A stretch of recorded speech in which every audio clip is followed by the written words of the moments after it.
नमस्कार जय जगन्नाथ मु सस्मिता आपन को स्वागत करुच्ची मोर यूट्यूब चैनल को मो चैनल रे जदि नुआ अछंती ताहाले गोटे सब्सक्राइब कर दियंतु और पाखरे थिबा बेल आइकन को क्लिक कर दियंतु जहा फल रे मोर नुआ नुआ वीडियो आपन पाई परिबे। तो चलंतु आज रोसई करिवा रोही माछर खट्टा। वीडियो को प्रथम रु शेष पर्यंत देखंतु और भल लागुतले लाइक कमेंट शेयर कर नेबे। प्रथमे गोटे कड़ाई नेबा, कड़ाई को भल भाबरे गरम करी सेथिरे सोरिष तेल पकेबा। सोरिष तेल को भल भाव गरम करी सेथिरे हळदी लुण देई गळे रखिथिबा माछ को पकेबा।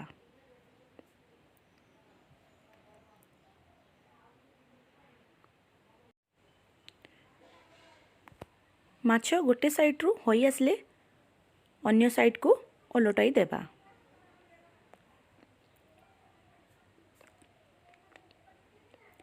एही परि भाबरे आमे माछटी को दुई साइड भाजी नेबा।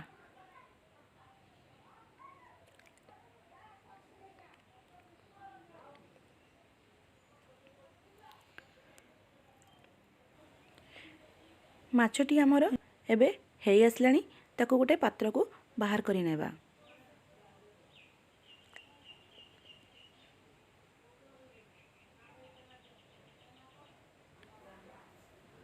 देखंतु एही परि भाबरे आमे माछ सबु भाजी नेलु।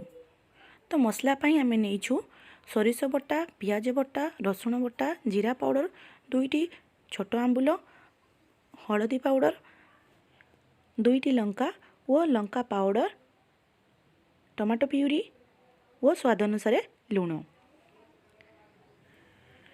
कड़ाईटी रे अल्प किछि तेल नेबा। तेल गरम हो गले पियाज बटा पकेबा। रसुण बटा पकई अल्प समय आमे भाजी नेबा। अल्प समय भाजी एबे पकेबा लंका पाउडर, हळदी पाउडर, दुईटी लंका, सोरिष बटा और जीरा पाउडर पकाई अल्प समय पाई मसलाटी को भल भाबरे भाजी नेबा। देखंतु एटी हमर मसलाटी भाजी हो आसलानी। एबे पकेबा टमाटो प्यूरी। यहाँ को मसला सह भल भाबरे गळै नेबा। मसला सह भल भाबरे गळै एबे पकेबा आंबुल। एगुड़िक मसला सह भल भाबरे गळै स्वाद अनुसार लुण पकेबा। एबे मसलाटी आमर होई आसलानी। एबे भजा माछ को पकई मसला सह भल भाबरे गळै नेबा। भल भाबरे मसला सह गळै एबे पकेबा आवश्यक अनुसार पानी।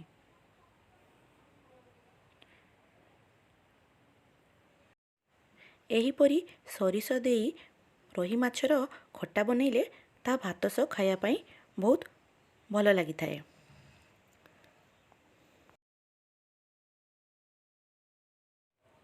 देखंतु एइटी पूरा पूरी आमर प्रस्तुत हो सारी सोरिष दिया माछ खट्टा।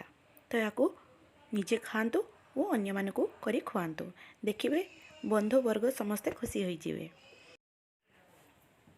वीडियोटी जदि पसंद आसताए ताहले गोटे लाइक कर दियंतु और मो चैनल रे जदि नुआ अछंती ताहले गोटे सब्सक्राइब कर दियंतु और पाखरे थिबा बेल आइकन को क्लिक कर दियंतु जहा फल रे मोर नुआ नुआ वीडियो आपन को पाखरे खूब जल्दी पहुंची पारिबो।